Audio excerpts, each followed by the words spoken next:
د دې سړي نوم دی هراري. دا مخکې یهودي و او وروسته بیا ملحد شوی دی، خپل دین یې پرېښودی دی. د یو کتاب لیکلی دی د سیپینس په نوم باندې، او د هغه کتاب د وجې نه دته ډېر شهرت میلاو شوی دی. د دغه کتاب سیپینس ډېر مشهور شوی دی په دنیا کې. د هغې ډېرې نسخې چاپ شوي دي او لا تعداد د خلکو دغه کتاب مطالعه کړی دی، هغه یې کتلی دی. دې هراري خپل دا کتاب د انسانانو په تاریخ باندې لیکلی دی چې په مخ د ځمکه باندې د انسانانو ابتدا څنګه وشوله او تر اوسنۍ زمانې پورې د انسانانو د ارتقا څنګه وشوله. دا ټول تاریخ یې په څو دورونو کې بیان کړی دی. دې سړي خپل دا کتاب د ایولوشن یعنې ارتقا پر بنیاد باندې لیکلی دی. د دنیا ډېر خلک دغه کتاب نه متاثره دي، تر دې چې زموږ مسلمانانو کې بعض داسې علما موجود دي، عوام پرې د علما داسې موجود دي چې هغوی هم دغه کتاب ته ډېر د عظمت په نظر باندې ګوري. هغوی رالګېدلي دي، دغه کتاب یې راغستی دی او کوشش یې کړی دی چې دغه کتاب هغه خبرې د قرآن سره یو شان کړي، د دې دواړو په مابین کې مطابقت پیدا کړي. دې وجې نه آدم علیه السلام څنګه پیدا شوی و دې باره کې هغه خپل نظریات پیش کړي دي چې هغه ډېر حیرانکن دي. نو په دې ټوله خبره کې حقیقت څه دی دا به بیانوم. دویم، په قرآن کریم کې الله سبحانه وتعالی خاص کر په اولنۍ سپاره کې د ماشي د تذکره ولې کړې ده، په دې کې حکمت څه دی. او بله خبره، په یهودیانو کې داسې ډېر خلک موجود دی چې هغوی سلیمان علیه السلام ته د جادو نسبت کوي. هغوی دا خبره کوي چې سلیمان علیه السلام د کوم بادشاهي وه او طاقت و د هغه سره دا ټول په جادو باندې بنا و، العیاذ بالله. او آخري خبره دغه یو اعتراض چې ملحدین کوي په قرآن کریم باندې، هغه دا دی چې په قرآن کریم کې دا نسخه ولې موجود ده. نو ملګرو نن به موږ دا ټولې خبرې د ژور تحقیق په نظر باندې ګورو. نو راځئ زموږ سره. حلقات الذكر لنا نورا سعدا ونعيما وحبورا. نو ملګرو د قرآن کریم ابتدا په سورة الفاتحې سره کیږي. سورة الفاتحه په قرآن کریم کې ډېر یو جامع سورت دی، کم الفاظ دي پکې او ډېرې معنی راجمع کړي دي. د ټول قرآن کریم او خلاصه په دې سورت کې راجمع ده پرته ده. د قرآن هغه مقصد د سورت بیانوي او ډېره ښایسته خبره یو عالم کړې ده، شیخ الاسلام ابن تیمیه رحمه الله. هغه فرمایلی دي چې پخواني څومره آسماني کتابونه دي، صحیفې دي، دغه ټول کتابونو صحیفو هغه خلاصه الله سبحانه وتعالی په قرآن کریم کې ایښودې ده. او بیا د ټول قرآن کریم هغه خلاصه په سورة الفاتحه کې الله ایښودې ده. او د سورة الفاتحه هغه خلاصه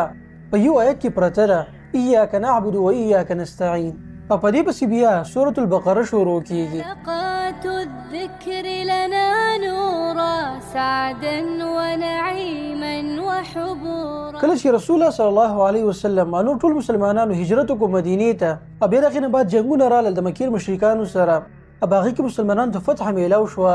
نو د مسلمانانو په مابین کې داسې خلک راننوتل چې هغوی غیر مسلم وو، مسلمانان نه وو، په خپل کفر او شرک باندې قایم وو،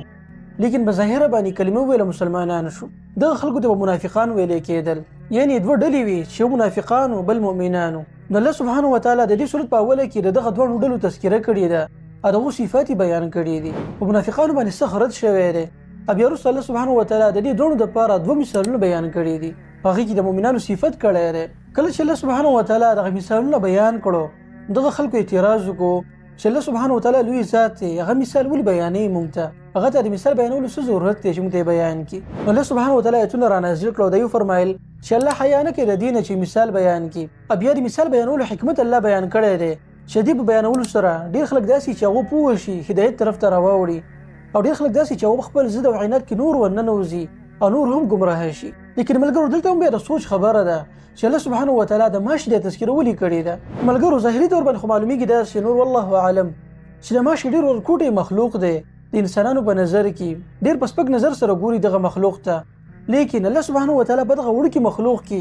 ډېرې غټې نښې راجمع کړي دي او د ډېر پیچیده مخلوق ګرځولی دی. که موږ چېرته په ژور او تحقیقي نظر سره دې مخلوق ته وګورو، نو په دې کې داسې صفات پراته دي چې هغه انسان په حیرت کې پرې باسي. د وړوکي ځناور دی، ډېر کم وزن واله دی، لیکن په دې کې چې کم طاقت دی هغه د وزن هم سیوا دی. په دې مخلوق کې الله د صلاحیت یې ښودی دی چې دې وینه معلومولی شي، ښه وینه پېژني، بده وینه پېژني. بل کله چې دا خوراک کوي، وینه اخلي د یو ځای نه، د هغې نه مخکې ده کې دا شعور موجود دی چې هغه ځای له نشه ورکوي چې د انسان پوهه نه شي. دوه سترګې دي، په باقي بدن کې ډېر مسلز موجود دي، او انسان چې هغې ته وګورو نو حیران شي څنګه په دې ورکوټي جسم کې دومره ډېر مسلز راجمع دي. او نور خلاصه کې بلکې په دې وړوکي مخلوق کې د دفاع سیستم په ډېر اعلی مرتبه کې موجود دی. کله چې دته یوه خطره متوجه شي، نو د مخکې نه دته معلومات کېږي او پته ورته لګي. د حس هغه حالات د ډېر تیز دي او په لږ وخت کې ډېر غټه اندازه لګولی شي. خلاصه د خبرې مې دا د ملګرو چې دی یو وړوکی مخلوق دی چې موږ ته ډېر سپک په نظر باندې ښکاري،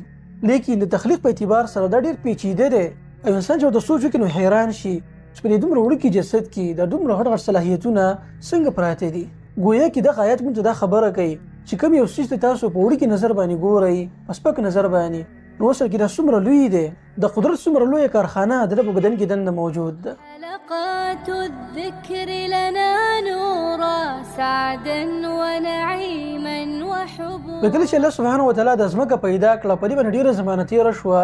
نو الله سبحانه وتعالی د اراده وکړله چې اوس آدم علیه السلام پیدا کړي. نو الله ملایکو ته وویل چې زه به ځمکه کې یو خلیفه پیدا کوم چې هغه به ذهین مخلوق وي او د ځمکې هغه طاقت به هغه په لاس کړي. په ځمکه باندې به زما امر، زما حکم دی چلی، زما د اوامر مطابق په دې فیصلې کوي په ځمکه باندې. وایي دې ملایکو الله سبحانه وتعالی ته وویل چې ته داسې یو انسان پیدا کړي په ځمکه کې چې هغه فساد دی په دې کې، او موږ ستا ثنا وایو، حمد وایو. وایي الله سبحانه وتعالی دغه ملایکو ته وویل چې زه په هغه څه باندې ډېر ښه پوهېږم چې تاسو پرې نه پوهېږئ. ملګرو ډېر خلک رالګي او دا واقعه د ساینس سره متعلق کوي، خاص کر د هغه قصې سره کوم چې د حراري په دې کتاب کې رانقله. دغه حراري یو کتاب لیکلی دی د سیپینس په نوم باندې، او په هغې کې دغه ټوله قصه لیکلې ده چې په اوله کې څنګه یو سیلز په اوبو کې پیدا شو، او هغې کې بیا ورو تقسیم کېدو چې یو ځناور وجود ته راغی، او دغه ځناور په وجود کې بیا ورو تغییر را روانو چې هغې نه وروسته دغه ځناور د اوبو نه بهر ته راووتو، او څه زمانه بعد دغه ځناور په نسلونو کې یو نسل داسې راغی چې هغه د شادو په شکل کې و، او بیا دغه شادو نوما مخلوق په نسل کې مختلف قسمه انواع پیدا شو چې هر یو نوع به کې د بل نه مختلف و. او بیا دغه شادوګانو په نسل کې وروسته داسې ډېر راغلل چې هغه انسان سره ډېر مشابه و، یعنې په دوه خپو باندې به سیده ګرځېدل، او په دې کې مختلف قسمه انواع لکه هومو سیپین، هومو ایرکټس، هومو هیبلس، نیانډرتالز وغیره د دې په شان ډېر قسمونه په دغه شادوګانو کې. او بیا په دې ټولو کې هومو سیپین هغه نسل و چې هغه خور شو په دې دنیا کې، او دا ټول طاقت د هغوی لاس ته راغی. وروسته بیا د دوی په ژبه کې طاقت راغی، دوی خبرې شروع کړې، د دوی ذهن ډېر تیز شو، علم او پوهه یې حاصله کړله. په اوله کې به بیا دغه خلک د فیملي خاندانونو په صورت کې به اوسېدل، د قبیلو په صورت کې، او بیا وروسته په دوی باندې ورو وخت تېرېدو، دوی بادیانې جوړې کړې، او د بادیان نه وروسته بیا ورو ترقي کېدله تر دې چې نسبه زمانې ته انسان را رسېدلی دی، او اوس هم د ده په بدن کې تغییر روان دی. ملګرو د هغه نظریې دا کوم ده چې ایولوشن ارتقا ویلی کېږي چې د دې ابتدا دغه وړوکې سیل نه شوي وه په اوبو کې، او تر ننني انسان ته دا خبر را رسېدلی ده. نو دا کومه قصه چې ما تاسو ته وکړه ملګرو، دا ټوله قصه دغه حراري په خپل کتاب کې لیکلې ده، چونکې دا حراري یو هسټورین دی، د سره سټوري ټیلینګ ډېر برابر دی، قصه ډېر په ښه انداز کې بیانولی شي خلکو ته. دې وجې نه د دې انسانانو دا ټول تاریخ د یوې قصې په طور باندې لیکلی دی. دې وجې نه کله چې انسان دغه کتاب لوستل شروع کړي نو هغه له مزه ورکوي او غواړي چې د ټول کتاب وګوري. نور که دغه کتاب ته وګورئ نو په دې کې ډېر مفروضات راجمع دي، ډېرې خبرې پکې فرضي دي چې هر ساینس سره هېڅ تعلق نه ساتي. د دې په شان ډېرې قصې دي چې هغه مفروضات دي، بلکې کوم چې ساینسدانان دي نن سبا هغوی پخپله په دغه کتاب باندې رد کوي او دا خبره کوي، وایي کله چې د ساینس خبره کېږي او په منځ کې د حراري دغه کتاب راغی سیپینز، نو پوه شه چې دې نه خوا ټول مفروضات بیانېږي، ساینس نه دی. ساینس خو د تجرباتو او مشاهداتو نوم دی، او د حراري په دغه کتاب کې تجربه مشاهده نشته،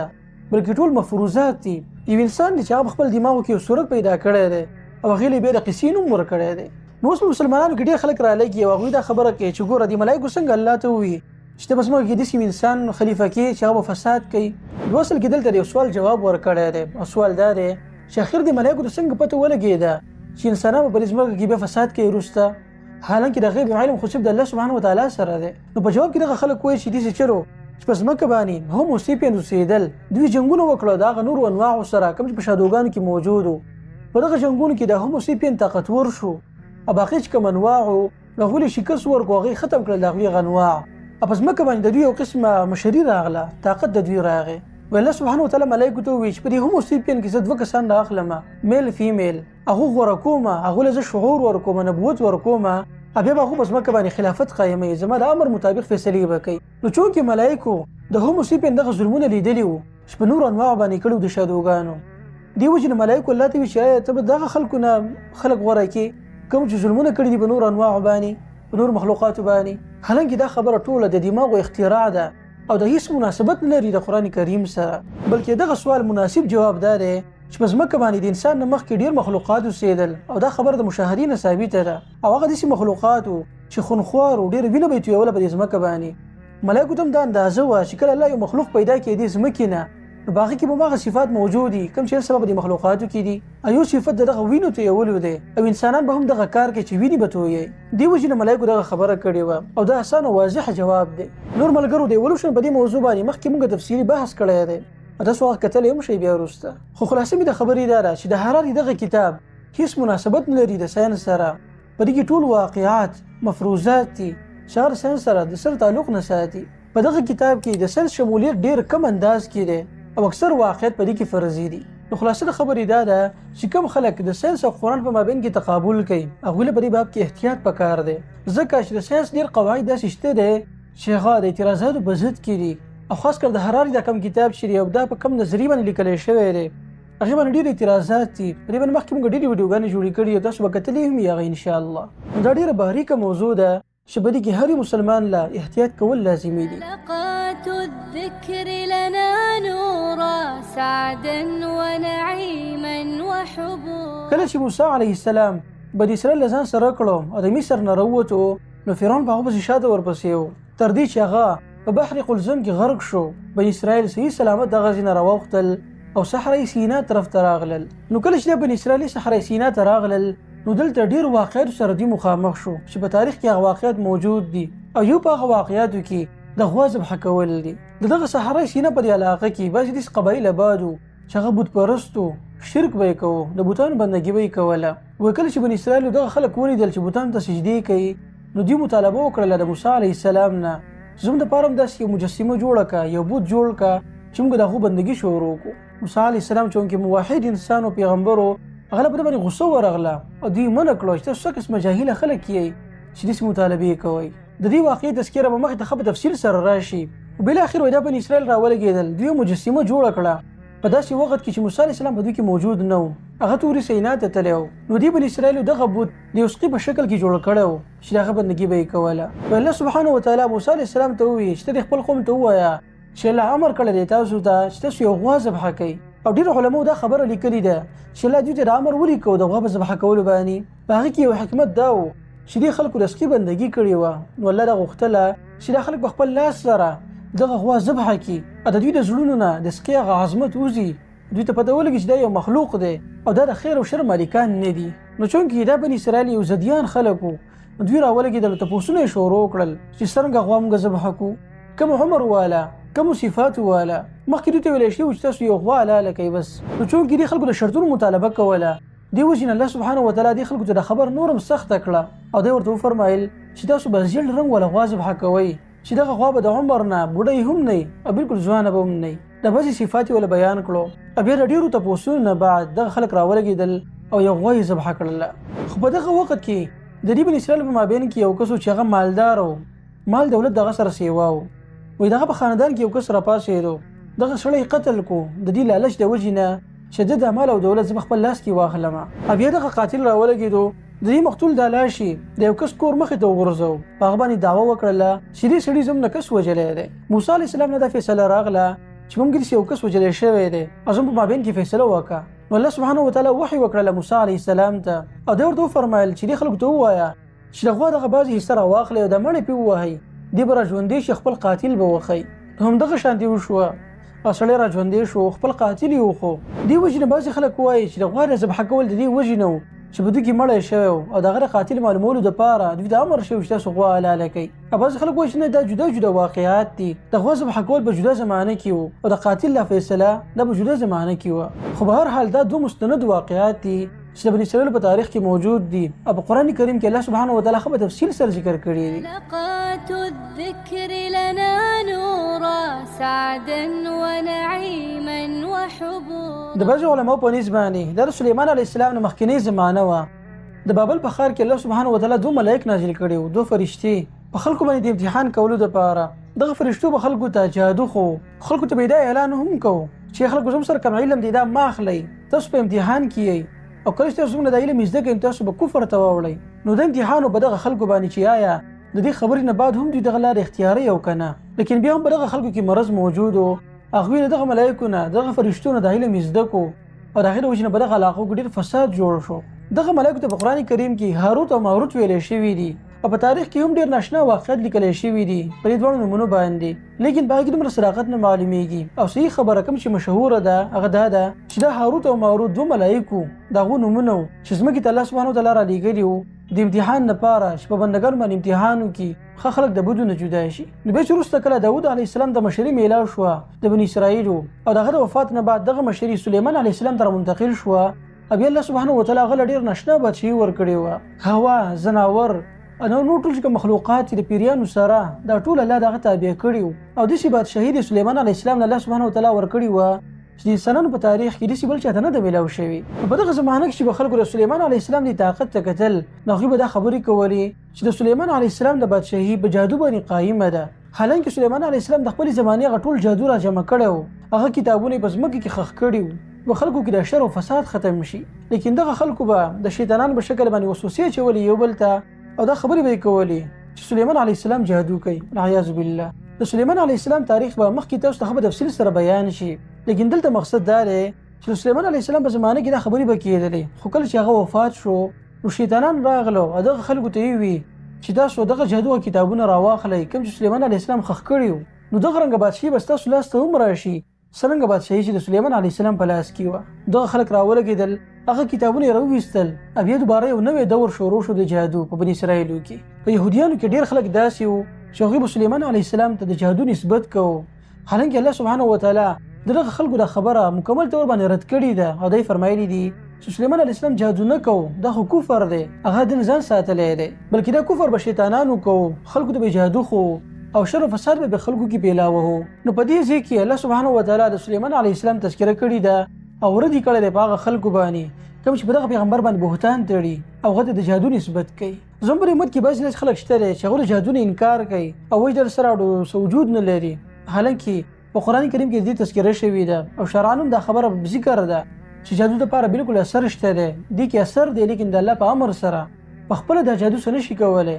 هله دا اثر کوي کله چې د الله امر دې ته متوجه یې، په دې کې د اثر الله سبحانه وتعالی یې ښودی دی او شرعاً هم دا جادو کول کفر دی، ناروا کار دی، په شریعت کې دین سخته منع راغلی ده. کوم خلک چې دا کار کوي جادو کوي هغوی په دې کار سره د ایمان نه وځي، د شریعت نه وځي، کفر ته اوړي. د دې کار نه ځان ساتل پکار دي. نقات الذكر لنا نورا سعدا ونعيما وحبورا. په شریعت کې دا بعضې احکام منسوخ کېږي. ولې په شریعت کې دا نسخه ولې موجود ده؟ بعضې خلک اعتراض کوي او دا وایي که دا قرآن کریم واقعي د الله طرفه یو دا دین نو بلې کې دا نسخه ولې راځي؟ پکار ده چې الله یو حکم راولېږي په هغه کې بدلون نه راځي، دا نسخه ولې ده په قرآن کریم کې په اسلام کې؟ د هغې اسان جواب دا دی ملګرو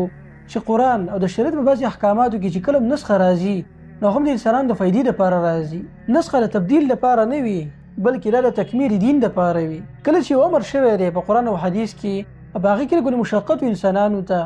او هغې نه شو کولی نو الله سبحانه وتعالی هغه کار منسوخ کړی دی او د هغې نه بعد دویم حکم متوجه کړی دی انسانانو ته چې هغه اسان دی دغه مخکیني په نسبت باندې. او په دغه آیت کې الله فرمایلی دي چې موږ کله یو آیت منسوخ کړو نو د هغې په شان بل آیت نازلو. لکه د شریعت مخکینی حکم دا و چې کله په روژه کې تاسو د ورځې ځان ساتئ د مباشرت نه، د جما کولو نه، نو دغه شان به تاسو په شپه کې هم د دې نه ځان ساتئ، یعنې د ورځې به حرمت دی او د شپې به حرمت و. لیکن چونکې دا کار ګران و انسانانو باندې دې وجې نه الله سبحانه وتعالی آیتونه نازل کړو، هغه مخکینی حکم منسوخ شو. نو دلته دا نسخه د انسانانو د اسانتیا دپاره ده او دا د انسانانو نفسیات داسې دي، سایکالوجي هم داسې جوړه ده د انسان چې کله یو ګران کار انسان ته متوجه شي او هغه ته دا کار ډېر ګران ښکاري چې دا به څنګه کومه، خو ته راولګي یو هغه کار دته اسان کړي، زه د پلانکي پکې مه کوه پلانکي کار پکې وکړه، نو دوی بیا ډېر په شوق او اسانۍ سره دغه کار کولی شي. نو دا د الله سبحانه وتعالی حکمت دی چې مخکې یو کار ګران وي الله سبحانه وتعالی یې وروسته اسان کړي. بل داسې یو کار چې په خلکو کې به مشهور و او الله سبحانه وتعالی دا کار نه اچانک منع نه دی کړی